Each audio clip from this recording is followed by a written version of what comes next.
The story opens with a general shot high across the tree line of a rich, green rainforest. Intercut is a succession of pictures of Jake Sawyer, Sam Worthington, an injured conflict veteran and previous Marine. He awakens in a monster spaceship en route to Pandora, a thickly forested Earth-like moon circling Polyphemus, a Goliath blue planet like Jupiter. He is one of countless travelers, all awakening after very nearly 6 years of cryosleep on the way to Pandora. Floating out of his dozing case in 0G, he's tended by the boat's staff. He opens his storage, which is checked soil. Jake lets us know that he has a departed twin sibling, Tom, a researcher, who was to be essential for a significant level program supervised by corporate and military tacticians to concentrate on the climate and occupants of Pandora. Since Jake and his sibling are a careful hereditary match, he was given an interesting and open door: assume control over his sibling's agreement with a corporate military element and travel with as little luggage as possible years away to a station on the recently seen world, Pandora. Recognizing the thoughts of being free and having a new beginning, Jake consents to the arrangement as his sibling's body is incinerated. Presently being shipped from the spaceship to Pandora by means of a van, Jake is one of many fighters and regular citizen faculty going to land on Pandora, a few 4.3 light a long time from Earth. We get perspectives on the base and its development and massive mining machines uncovering the dirt in a huge quarry as Jake contemplates his new job. The travelers are completely trained to wear a full face breathing cover since the environment of the planet won't uphold human existence. 20 seconds of openness to the noxious air of the planet causes obviousness, with death happening around 4 minutes after the fact. While different travelers land and make their most memorable strides onto the base, called Damnation's Entryway, which is encircled by an immense border wall, Jake follows them in his wheelchair, procuring the moniker Dinners on Wheels from a couple of haughty Marines. He recognizes through voiceover that he lost the utilization of his legs during one of his deployments on the planet, and keeping in mind that a spinal injury like his can be fixed, it takes cash, which is difficult to get in the current economy. Jake goes quickly to a tactical instructions where Colonel Miles Quaritch, Stephen Lang, is tending to the gathered officers and a couple of regular folks who have gone along.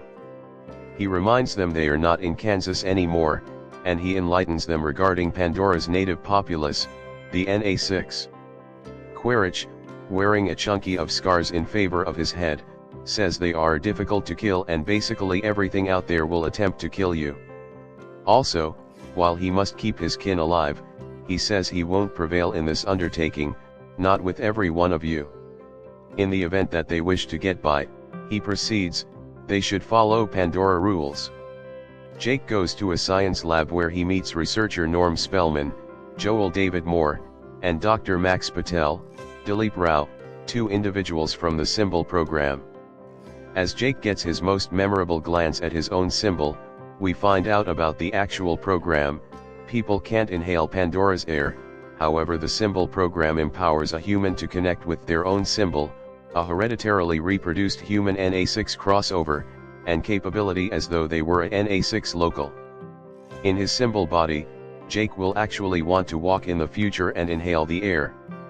The symbols seem to be their human drivers. At the point when Norm tells Jake his symbol seems as though him, Jake significantly says it seems to be his dead sibling.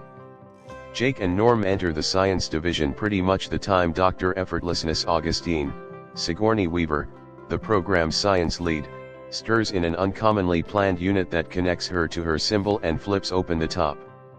Norm tells Jake he hears she prefers establishes better compared to individuals. She emerges from her unit and talks in Na6 with Norm. Happy with Norm's order of the language, she goes to Jake. She lets him know she really wants his sibling Tom, the PhD who prepared 3 years for the Pandora mission.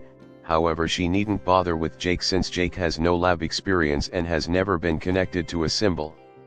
Jake attempts to infer that he's a fast student, however the surly Effortlessness isn't intrigued. Effortlessness stomps off to the base's control space to defy Parker Selfridge, Giovanni Ribisi, base leader and delegate for the Assets Improvement Organization, RDA, a company that directs all military and other faculty on the state. He tells her Jake will act as a security escort in her group while they're in the world's surface. Elegance tells Parker she wants a scientist, not a marine dropout.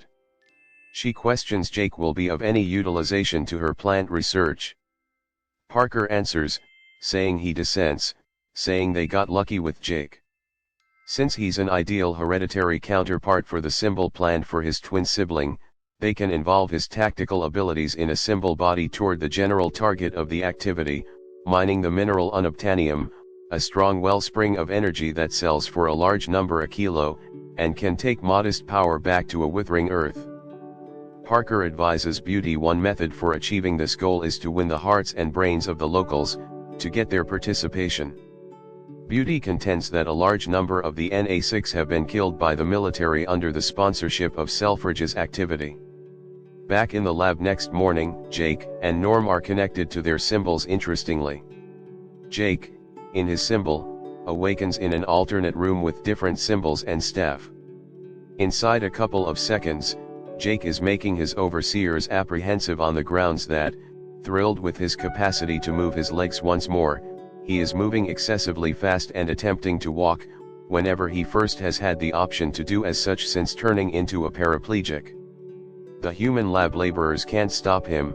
A NA6 is north of 10 feet tall, some of the time more like 12 feet, and far more grounded than people. At the point when his long tail pushes over instruments, a staff part advises him to pause and rests once more. Jake overlooks him and blasts out of the room and into the sunshine. He winds up in an entertainment region where different symbols are playing sports and staff, in their defensive stuff, are performing different obligations. Jake meets Beauty's symbol, who, preferable tempered over human elegance, goes with Jake to the sleeping quarters where he is in the end urged to rest. Before he rests to rest, Jake investigates his brain line, a long extremity that seems to be a mesh of hair. Toward the finish of his line is a group of stowed away ringlets. At the point when the symbol dozes, the connection is broken and Jake himself stirs. Jake later meets Trudy Chacon, Michelle Rodriguez, a resigned Marine pilot with whom he'll endure a little while becoming accustomed to his symbol and investigating Pandora. Jake will act as the entryway heavy weapons specialist on her group. Jake meets with Colonel Quaritch, who is lifting loads. The colonel tells Jake he's looked into his administration record and was dazzled with what he achieved on a portion of his visits, remembering one for Venezuela. The colonel cautions Jake about the risks looking for him on Pandora. He likewise expresses his conviction that the symbol program is a joke yet that it offers a chance for a novel surveillance mission, on the off chance that Jake can figure it out and let the colonel know what he needs to be familiar with the locals, how to convince them to create some distance from the unobtainium mineral stores and how to hit them hard on the off chance that they won't. The colonel will make sure that Jake gets the medical procedure he really wants to recapture utilization of his legs.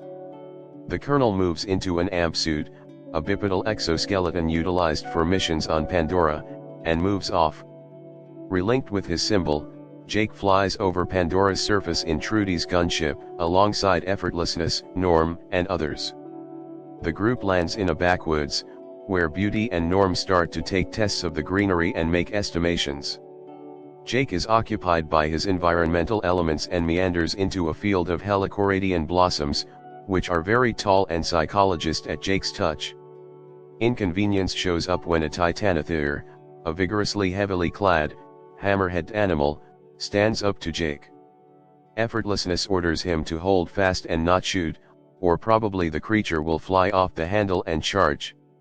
In any case, his protective layer is excessively thick for weapons to have any impact. Jake effectively holds his ground, however, simply because another monster, a jaguar-like Venator, has moved toward him from behind and has caused the Titan others to withdraw and encompass their young. The Venator then goes to Jake. Effortlessness advises him to run, and he's sought after by the Venator in a pursuit that isolates Jake from his group. He loses his weapon and is brought down by the creature, however liberates himself by delivering his rucksack. Eventually, the pursuit prompts a cascade, where Jake leaps to somewhere safe and secure, leaving the Venator thundering above him. Jake's team looks for him, however Trudy says they'll need to get back to base since night operations are not permitted. Elegance says he won't last the evening. It's presently night and we see Jake honing a long stick into a lance. Jake is being watched from a higher place, this time by a NA6. The NA6 points a bolt at Jake and is going to shoot, yet rules against it when little, ethereal, brilliant animals land on her bow. Later we learn they are extremely unadulterated spirits, otherwise called the Seeds of Iwa, the Navis all-strong god. The bowman withdraws. Jake is followed by a pack of viper wolves. He plunges the finish of his lance into a flammable pitch-like fluid. He lights the end and uses it as a light against the viper wolves, who surround him, teeth exposed, jaws snapping. The creatures assault Jake, he retaliates, kills some, and is brought somewhere near others. The toxopholite who was noticing Jake joins the fight on his side. She kills some viper wolves and makes the rest escape. She gently finally gives some closure some whining injured creatures and expresses supplications over them. Jake endeavors to say thanks to her for assisting him with fending off the aggressors. She meets his thanks with disdain, lets him know this is his shortcoming, that they